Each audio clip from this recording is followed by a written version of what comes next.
pessoal, bem-vindos a mais uma sessão Trashback da Trasheira Violenta. Eu sou Osvaldo e hoje vamos falar de Mestre dos Desejos, do original Wishmaster de 1997. Wishmaster é um desses filmes que não tem muito contexto de produção. Foi uma galera do terror que se juntou para fazer um filme bagaceira que acabou sendo uma homenagem ao gênero, principalmente aos filmes slasher e sobrenaturais dos anos 80. A história do filme é sobre um gênio malvado que mata as pessoas de acordo com o desejo delas, o que na verdade é uma ideia de terror bem interessante e que acaba criando um vilão bem característico também. E não tem como, Mestre dos Desejos é um desses filmes que o vilão é a estrela de verdade. O filme veio de um roteiro do Peter Atkins, que é o cara que escreveu Hellraiser 2, 3 e 4, o que faz todo sentido quando você para ver o roteiro de Wishmaster. E o filme acabou sendo produzido pelo Wes Craven e foi dirigido pelo Robert Kurtzman, que até dirigiu alguns filmes depois desse, mas ele é muito mais conhecido por ser um técnico de efeitos especiais e maquiagem que trabalha principalmente com, quem diria, filmes de terror. E como esse é um filme dirigido por um cara de efeitos especiais e é escrito pelo cara que fez Hellraiser 3, a gente já imagina como que vai ser isso. Ele até tem uma trama, mas a maior parte das cenas são só coisas aleatórias acontecendo para esbanjar efeitos e mortes bizarras. E é exatamente por isso que esse filme é ótimo. Mas antes de falar mais dele, vou pedir pra vocês se inscreverem no canal se vocês não forem inscritos ainda. Comentem aí embaixo se vocês já assistiram Wishmaster, o que vocês acham desse filme. E também deixem outras recomendações pra gente falar aqui no canal. E acompanhem a gente nas redes sociais, os links estão todos aí embaixo na descrição do vídeo. E esse é um filme que já saiu há mais de 20 anos, é uma sessão trashback, então vocês já sabem que tem spoiler liberado. Então se você se importa com spoilers de Wishmaster, vai assistir o filme, depois volta aqui e assiste o vídeo. E a trama de Mestre dos Desejos é sobre esse Jinn, que é um demônio ancião que realiza desejos, que é um tipo de gênio malvado, e ele está preso numa gema que está encravada numa estátua por quase 900 anos. Devido a uma série de incidentes quando essa estátua vai para os Estados Unidos, um operador de guindaste que está bêbado deixa a estátua cair do navio, ela cai em cima de outro cara e ela despedaça toda. Enfim, o que acontece depois disso é que a gema vai parar na mão da Alex, que é uma avaliadora de objetos para um leiloeiro, e a Alex esfrega a pedra e sem querer libera o espírito do Jinn. O que acontece é que o Jinn sai por aí realizando desejos e matando gente para se fortalecer, enquanto a Alex tenta descobrir o que está acontecendo. E o objetivo do Jinn é encontrar a Alex, porque ele precisa que a pessoa que libertou ele faça 3 desejos, e após esses 3 desejos ele vai conseguir abrir os portais do inferno e trazer vários Jinns para dominar o mundo. Eu acho que um bom ponto para começar a falar desse filme é do design de cenários, porque por que não? Esse é um filme de terror trash que começa na Pérsia Antiga, ou sei lá onde, né? Então não é o melhor cenário ou o mais convincente do mundo, mas para um terror trash ele até que tem um design de produção bem feito. Então tem esse cenário da Pérsia Antiga e tem o museu do Robert Englund, que é bem decorado com várias estátuas de entidades diferentes. Inclusive, uma delas é a mesma estátua do Pazuzu que é usada no Exorcista, uma das várias homenagens que esse filme faz para outros filmes de terror. E também tem um cenário bem notável que é onde o Jinn vive, ou pelo menos onde ele está preso, que eu acho que fica bem implícito que aquilo tudo é dentro da gema. A gente vê vários planos rápidos do interior desse lugar ao longo do filme, mas tem uma cena que se passa lá mais pro final e quando a gente finalmente vê o lugar direito, ele tem uma vibe meio corredor de nave do Star Trek, mas o lugar é todo filmado com um filtro vermelho. Isso tanto pela gema ser vermelha, mas acho que também dá uma sensação de inferno, já que todo mundo que faz um desejo pro Jinn tem a alma transportada e acaba sendo torturado nesse lugar. O que acaba criando umas imagens bem macabras até, que lembram um pouco de Hellraiser e até o inferno do Zé do Caixão. Mas já que a gente tá falando dessa gema, eu acho curioso como o filme começa com um mágico persa 900 anos atrás forjando uma pedra, como se ela fosse uma espada ou sei lá, eu nem sei se isso é possível, porque eu não sou um especialista em pedras. Mas eu conheço um, então acho que vou dar uma ligada pra ele aqui no Trasheira Conference Call e ver o que acontece.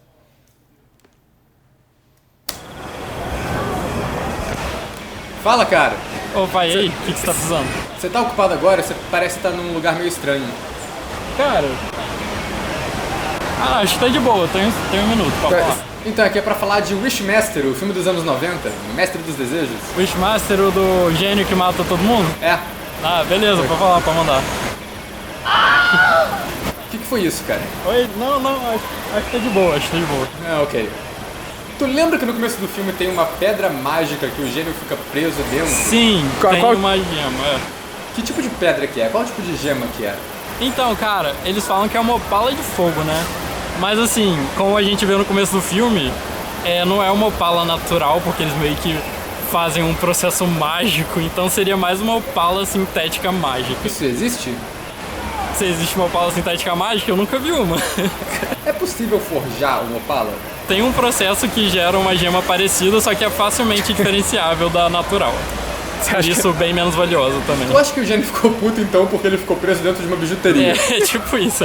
Mas depois eles pegam a pedra pra analisar, né? O cara analisa a pedra num processo pra verificar o quão valiosa ela é ou alguma coisa assim. Isso faz sentido pro filme?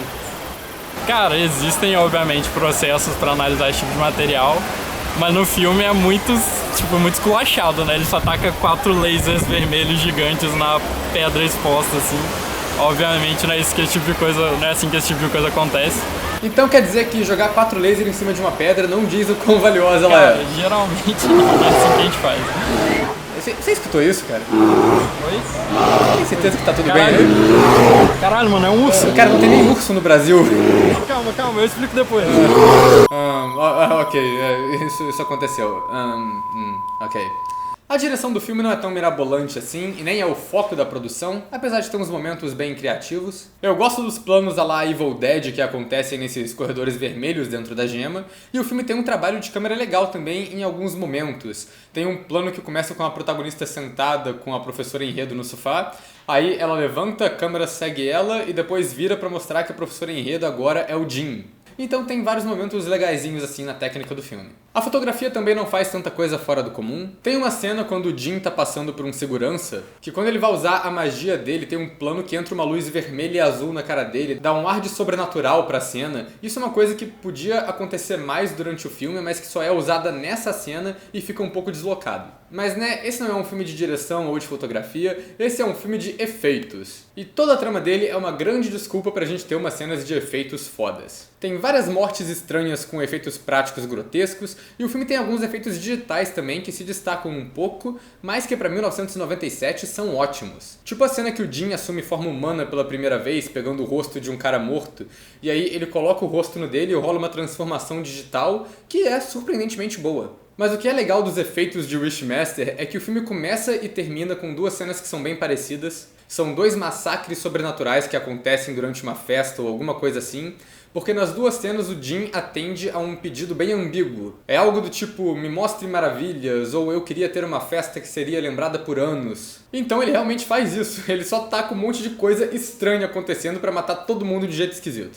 E quase todos os efeitos são ótimos. Você pega a primeira cena, tem gente virando árvore, tem monstros saindo de dentro das pessoas, tem gente virando cobra, tem um brother que o próprio esqueleto sai de dentro dele pra atacar outro brother. E isso tudo acontece em menos de 10 minutos de filme. E esse fuzuê todo é repetido na cena final, que também tem coisa pra cacete, principalmente uns gores estranhos e umas cenas de body horror que parecem que saíram diretamente de Hellraiser mesmo. E eu acho que eles guardaram o melhor pro final, porque tem umas partes nesse massacre que é só a galera de efeitos jogando ideia pra frente e vendo o que eles têm lá que ia dar pra usar, porque sério, não é possível. Tem toda uma cena que várias estátuas ficam vivas e começam a matar as pessoas com as armas que eles estavam carregando, e é uma cena com umas fantasias muito boas, porque as estátuas realmente parecem estátuas se movendo. Tirando um plano ou outro que dá pra ver o dublê por trás da máscara. E no meio disso aparece até um Jack o Estripador demoníaco que sai de um quadro pra atacar um cara que é tipo um figurante, é completamente irrelevante. Então esse é o famoso filme que eles só fizeram o que caralhos eles quiseram porque eles tiveram essa liberdade. Eu acho que tem tanta coisa acontecendo no final que até o montador da cena ficou meio perdido. Porque tem umas cenas ali que claramente estão fora de ordem. A protagonista entra numa sala e passa por essa moça vestida de verde que tá morta no chão. E na cena seguinte o Jim tá entrando numa sala, que provavelmente é a mesma sala, e essa figurante tá correndo de um lado pro outro, viva ainda. Isso é uma coisa que geralmente ninguém notaria, mas porra, é uma mulher que tá com um vestido verde chamativo pra caralho, sabe? Eu percebi isso a primeira vez que eu vi o filme e falei, isso é estranho. E isso sem falar das coisas que acontecem ao longo do filme, que tem cachorro demoníaco, tem todo tipo de coisa. E se você olhar os créditos e ver quem que tá acreditado nesse filme, você entende por que isso deu tão certo. Só por alto tem o próprio diretor, o Robert Kurtzman, tem o Greg Nicotero, que já é uma lenda de efeitos especiais, o Howard Berger, que já venceu um Oscar e já trabalhou em vários filmes do Tarantino, e o Gary J. Tunnicliffe, dos filmes do Hellraiser.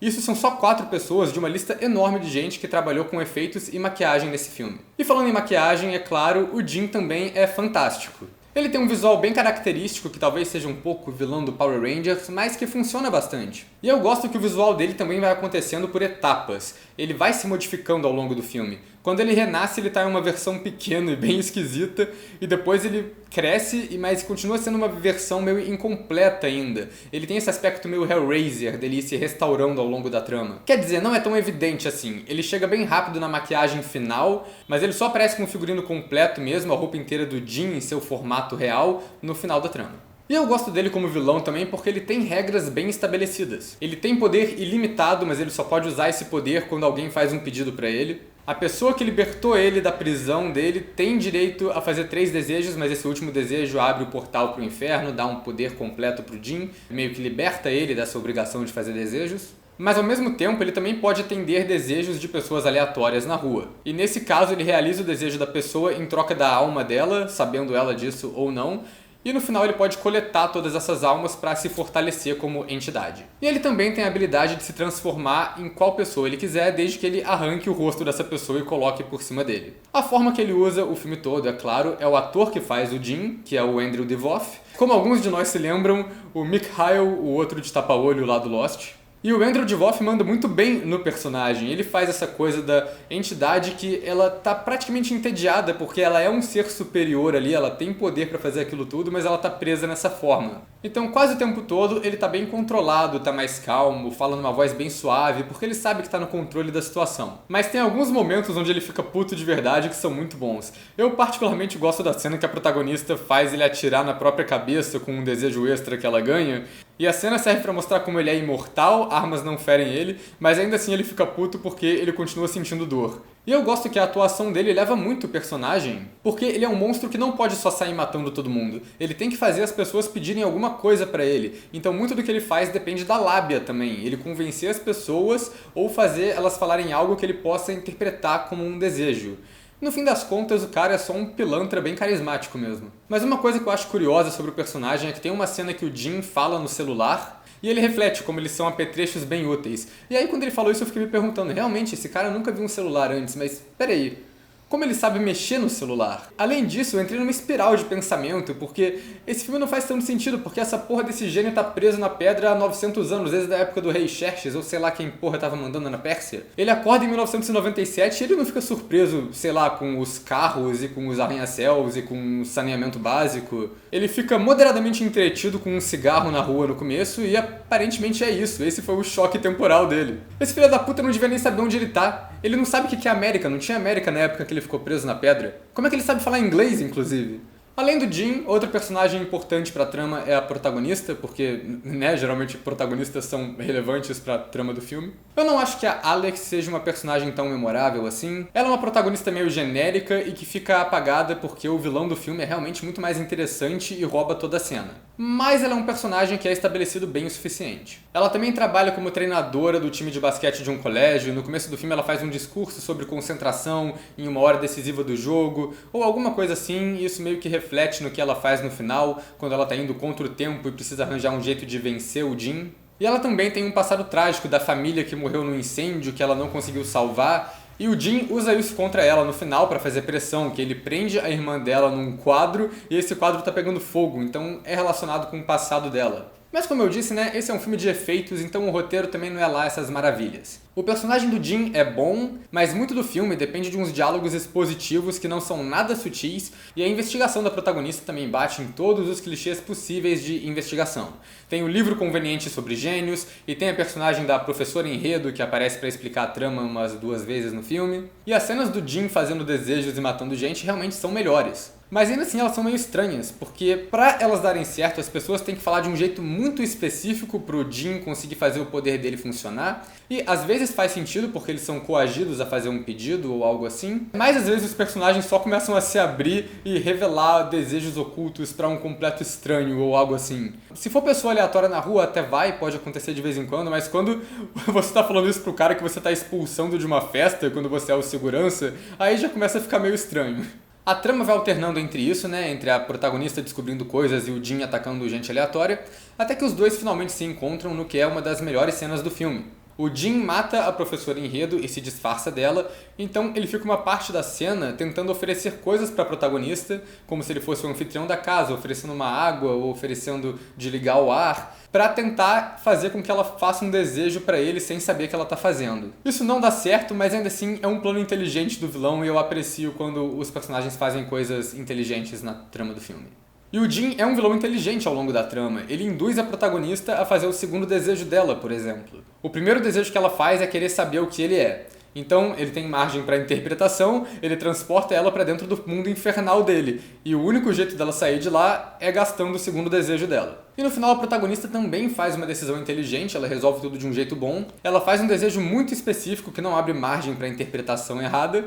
Ela deseja que o cara que estava bêbado que derrubou a estátua no começo do filme não estivesse bebendo no trabalho, no dia que aconteceu o acidente. Isso faz com que a estátua nunca tivesse sido quebrada e a gema nunca foi encontrada e por isso o Jin nunca foi solto. Cria um paradoxo temporal, porque ao mesmo tempo que ela fez o terceiro desejo e isso possibilitaria ele de abrir os portais do inferno e dominar o mundo, o desejo que ela fez deixa ele preso de volta na pedra, o que impossibilita que ele faça isso. Então é uma saída inteligente pra trama. Eu gosto bastante desse final. E é claro, não dá pra falar de Wishmaster sem falar como esse filme é quase um Vingadores do terror. Já falei do pessoal de efeitos, do diretor, do roteirista, o produtor, obviamente, que é o Wes Craven, mas o filme também tem uma trilha sonora que é a do Harry Manfredini, o cara que fez a trilha sonora para vários filmes do Sexta-feira 13. E tem um elenco que são várias figurinhas marcadas do gênero. Metade do roteiro é o Jin encontrando e matando gente aleatória, mas essa gente aleatória também quase sempre é alguém conhecido pra gente. Tem o Red Bannister do Fantasma morrendo de doença na cena da farmácia, e o Tom Savini é um dos figurantes que tenta ajudar ele nessa cena. O texto de introdução do filme é narrado pelo Angus Scrimm, o Tallman do Fantasma também. Os dois seguranças que o Jin mata ao longo do filme são o Kane Hodder, que é o ator que mais interpretou o Jason na franquia do Sexta-feira 13, e o Tony Todd, do Candyman e de Premonição. A cena inicial, que a estátua cai e quebra, o trabalhador bêbado que derruba ela é o Joe Piladio, do Dia dos Mortos, e o assistente que morre com a estátua caindo em cima dele é o Ted Raimi, o irmão do Sam Raimi, que faz várias criaturas nos filmes do Evil Dead. E claro, também tem o Robert Englund, do próprio Fred Krueger, que é um personagem mais recorrente, ele aparece mais no filme. Ele é um dono bem excêntrico do museu, ele que compra essa estátua e traz ela para os Estados Unidos e que inicia toda essa trama. E ele também morre de um jeito bem grotesco no final, vomitando uma criatura bizarra cheia de gore ou alguma coisa assim. E sério, acho que é isso, não tem mais o que falar de Wishmaster porque é um filme só de efeitos e é bem divertido. É um filme de terror trash que é uma grande homenagem ao gênero, como eu disse, que a gente pode dizer que ele foi feito praticamente para ser um grande portfólio de efeitos especiais, talvez não esteja errado, mas ainda assim é um filme bem divertido e que tem um vilão bem único e bem característico. O filme teve 3 continuações, eu não vi nenhuma delas, e nenhuma delas foi produzida pelo Wes Craven, eu acho que nenhuma tem todo esse star power do terror, podemos dizer. E eu nem sei qual seria a história delas. Provavelmente alguém que vai tirar uma selfie no museu e derruba a estátua e quebra a estátua e acha a gema. Não sei, se fosse em 2020 seria isso. E claro, nenhuma das continuações é tão reconhecida quanto o primeiro filme, porque o primeiro filme já meio que virou um clássico do terror. Então é isso, fica aqui minha recomendação, eu gosto bastante de Wishmaster, é um filme bem divertido e uma verdadeira trecheira violenta. Então é isso, pessoal, até a próxima.